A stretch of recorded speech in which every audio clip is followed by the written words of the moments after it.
Right, for my window frame, I am going to have a pretty pale pastel blue.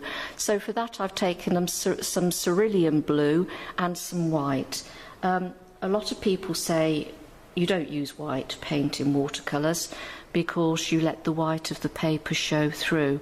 Well, yes, that's perfectly true, but there are also sometimes occasions when you want that pastely colour.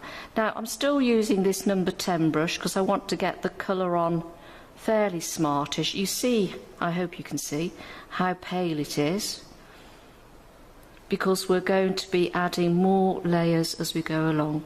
So I'm painting the frame that the window's set in, and also all the woodwork around the area which is holding the glass.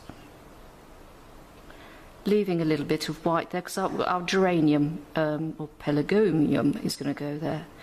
I was teaching some Swedish ladies recently on a painting holiday, and I was saying, well, this is going to be a geranium, and they said, well, what's a geranium? I thought, gosh, they're in France, they must have seen loads. And then I just realised I was using the wrong word. They know it as pelargonium, which we also do here.